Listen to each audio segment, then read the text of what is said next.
توحید کے بعد جس کی تعلیم دینے کا تمام انبیاء علیہ السلام کو حکم دیا گیا ہے وہ آخرت پر یقین رکھنا ہے۔ دین کا پہلا بنیادی اصول یہ ہے کہ ہمارا رب صرف اللہ تعالی ہے، اور دوسرا بنیادی اصول آخرت پر یقین رکھنا ہے۔ خدائے تعالی نے نبیوں کو کلمہ حق بلند کرنے کے لیے منتخب کیا۔ اس کی وجہ ایک یہ تھی کہ وہ آخرت کو یاد رکھتے تھے اور دوسروں کو بھی یاد دلاتے تھے۔ جب کوئی اللہ اور اس کی قدرت پر ایمان لے آتا ہے تو وہ ایسا سہارا تھام لیتا ہے جو کبھی ٹوٹنے والا نہیں ہے۔ اسلام میں عقیدہ آخرت کو برحق ماننا ایک مومن کے لیے لازمی قرار دیا گیا ہے۔ آخرت کے انکار کے بعد خدا کو ماننا دین اسلام میں کوئی معنی نہیں رکھتا۔ آخرت کا انکار خدا کی قدرت اور حکمت کا انکار ہے۔ دنیا دار لوگ غلط فہمی میں ہیں کہ انہیں اسی دنیا میں جنت نصیب ہو چکی ہے۔ قیامت قائم ہونا عقل اور انصاف کا تقاضا ہے، کیونکہ خدا نے انسان کو اختیارات دے رکھا ہے۔ وہ یہ دیکھے گا کہ بندے نے اختیارات کو کیسے استعمال کیا۔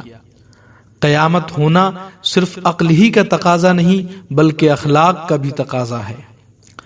جب منکرین طنز کے طور پر لوگوں سے کہا کرتے تھے کہ قیامت تو آتی ہی نہیں، قرآن پاک میں اس کا جواب دیا گیا کہ قیامت کا آنا یقینی ہے، مگر اس کے آنے کا وقت عالم الغیب کے سوا کسی کو معلوم نہیں۔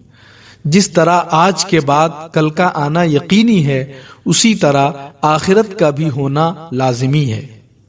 ایک سوال یہ ہے کہ قیامت کا وقت کیوں چھپایا گیا؟ قیامت کا وقت اس لیے چھپایا گیا ہے تاکہ آزمائش کا مقصد پورا ہو سکے، اور جب انتظار کی گھڑی آئے تو ہر شخص کو اسے ٹھیک ٹھیک بدلہ دیا جا سکے۔ فیصلہ کی گھڑی کو دور سمجھ لینا انسان کی سب سے بڑی بھول ہے، کیونکہ انسان کی ہر سانس آخری سانس ہو سکتی ہے۔ انکار آخرت وہ چیز ہے جو کسی شخص، گروہ یا قوم کو مجرم بنائے بغیر نہیں رہتی، اور آخرت سے انکار وہی لوگ کرتے ہیں جو خواہشات نفس کی بندگی کرنا چاہتے ہیں اور عقیدہ آخرت کو اپنی اس آزادی میں رکاوٹ سمجھتے ہیں۔ جب وہ آخرت کا انکار کر دیتے ہیں تو وہ اپنی گمراہی میں روز بروز زیادہ ہی بھٹکتے چلے جاتے ہیں۔ انسان کا انفرادی اور اجتماعی رویہ اس وقت تک درست نہیں ہوتا جب تک وہ یہ یقین نہ کر لے کہ ہم کو خدا کے سامنے اپنے اعمال یعنی کرتوتوں کا جواب دینا ہے۔ مادیت پرستی کے اس دور میں ہمارے افکار و اعمال پر اب مذہب کی گرفت دن بدن ڈھیلی پڑتی جا رہی ہے، اور اس کی وجہ یہ ہے کہ آخرت کی پوچھ تاچھ کا خطرہ اب ایک وہمی خیال ہو کر رہ گیا ہے، حالانکہ مذہب کی بنیاد ہی عقیدہ آخرت پر ہے۔ عقیدہ آخرت کا مطلب ہے اس بات پر یقین کہ مرنے کے بعد زندہ ہونا ہے، اپنے اعمال کا حساب دینا ہے اور اپنے کیے کا پھل پانا ہے۔ یوم الحساب یعنی حساب کا دن، اسی کو اسلام میں قیامت کہتے ہیں۔ آخرت کو مانے بغیر مذہب کی پابندی بے معنی ہے۔ آخر کیوں کوئی فرائض کی ادائیگی میں دلچسپی لے؟ دراصل عذاب کا خوف یا ہمیشہ کے سکون کا شوق مذہب کی ہدایات پر چلنے کی ترغیب دیتا ہے۔ شوق اور خوف دونوں کا دل کے ارادوں پر حکومت ہے۔ اسی عقیدے کا نام ایمان بالغیب ہے۔ آدمی چونکہ مشاہدات یعنی آبزرویشنز پر زیادہ بھروسہ کرتا ہے، اس لیے بہت سے لوگوں کی سمجھ میں یہ بات نہیں آتی کہ ہم مرنے کے بعد زندہ کیسے کیے جائیں گے۔ لہذا عقیدہ آخرت پر شک و شبہ کا دروازہ بند کرنے کے لیے اسے عقلی دلائل سے اتنا ثابت کر دیا جانا چاہیے کہ انکار کرنے والا بھی سر جھکا لے اور اس کا شک دور ہو جائے۔ چنانچہ پہلی دلیل یہ ہے کہ آپ دیکھیں، یہ اتنی پھیلی ہوئی زمین، یہ بلند پہاڑ، پھیلے ہوئے سمندر، یہ ساری چیزیں ہم سے پوچھتی ہیں کہ ہمیں کس نے پیدا کیا۔ ظاہر ہے کہ ان ساری چیزوں کو اللہ تعالیٰ نے پیدا کیا، پھر اس کے بعد دوسرا سوال اٹھے گا کہ زمین کس چیز سے بنائی گئی، پہاڑ، سمندر، یہ سب کیسے بنے؟ سوالات کا یہ سلسلہ اٹھتا ہی رہے گا۔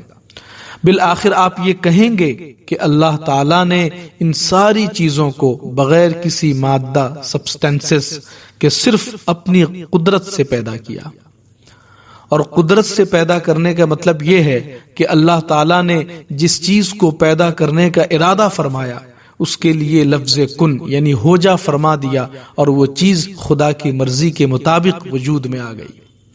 سوچنے کی بات یہ ہے کہ جب اتنی بڑی زمین اور آسمان وغیرہ اللہ تعالیٰ نے بغیر کسی مادہ سے محض اپنی قدرت سے پیدا کیا، تو مردوں کو زندہ کرنا کون سی مشکل بات ہے اس کے لیے؟ اور پھر انسان کی پیدائش کے نظام یعنی سسٹم پر آپ غور کریں تو یہ راز کھلے گا کہ اچانک بچہ کی پیدائش نہیں ہوئی، بلکہ اس دنیا میں قدم رکھنے سے پہلے وہ کئی اور عالم یونیورس سے گزر چکا ہوتا ہے جہاں اس کی روح موجود تھی۔ پھر ماں کے پیٹ میں بھی کم و بیش 9 مہینے رہنا پڑتا ہے، اور قدرت کا نظام دیکھیے کہ 9 مہینوں تک ماں کے بند پیٹ میں بچہ زندہ رہتا ہے۔ اس کا مطلب یہ ہے کہ انسان زندہ رہنے کے لیے جتنی چیزوں کی ضرورت ہے وہ ساری چیزیں، فیسلٹیز وہاں موجود ہوتی ہیں، تبھی تو بچہ زندہ رہتا ہے۔ ماں کے پیٹ سے باہر آ جانے کے بعد دوبارہ ماں کے پیٹ میں رکھ کر اسے زندہ نہیں رکھا جا سکتا، چاہے جتنی بھی کوشش کر لی جائے۔ خدا اور بندوں کے انتظام کا فرق سمجھیے۔ جو چیز بندوں کے لیے ناممکن ہے وہ خدا کی قدرت کے سامنے ممکن ہی نہیں بلکہ موجود ہے۔ اور ہر عالم، سٹیج، یونیورس کا ماحول اور تقاضا، ریکوائرمنٹس الگ الگ ہیں۔ ایک کا قیاس یا ایک کو دوسرے پر گیس نہیں کیا جا سکتا ہے۔ انسان پیدائش سے پہلے 2 عالم سے گزرتا ہے۔ اگر مرنے کے بعد بھی ایک عالم مان لیا جائے، ایک یونیورس مان لیا جائے، تو اس میں کیا عقلی قباحت اور کیا لاجیکلی غلط کیسے ہو سکتا ہے؟ اسی چوتھے عالم کا نام آخرت یعنی دا ہیئر آفٹر ہے۔ اگر اس نام سے اختلاف ہے تو کوئی اور نام رکھ لیا جائے، مگر ایک چوتھا عالم تو ماننا ہی پڑے گا۔ مرنے کے بعد انسان کے بدن سے اس کی روح نکل کر کہاں جاتی ہے؟ وہ جہاں بھی گئی ہے اسی کا نام آخرت ہے۔ اور پھر جس نے زمین اور پہاڑ کو بنایا اسی نے انسان کو پیدا کیا۔ آسمان سے پانی برساتا ہے، زمین سے اناج اگاتا ہے، اور وہی انسانی زندگی کے لیے سارے اسباب، ریسورسز فراہم کرتا ہے۔ اسی نے انسان کو اشرف المخلوقات بنایا اور عقل و فہم کی نعمت عطا کر کے صحیح اور غلط میں فرق کرنے کی طاقت عطا کی۔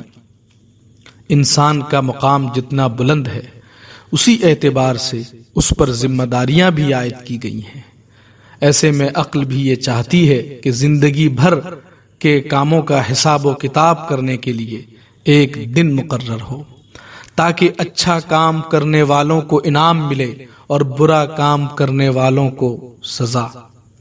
اگر فیصلہ کا کوئی دن مقرر نہ ہو تو پھر جزا و سزا کا قانون بے معنی ہو کر رہ جائے گا۔ اسی فیصلے کے دن کا نام قیامت، ڈے آف ججمنٹ ہے۔ پھر آخرت کا انکار کرنے والے یہ دلیل دیتے ہیں کہ اگر کوئی اور عالم، یونیورس ہے تو وہ ہمیں نظر کیوں نہیں آتا؟ اس عالم کی آواز ہم تک کیوں نہیں پہنچتی؟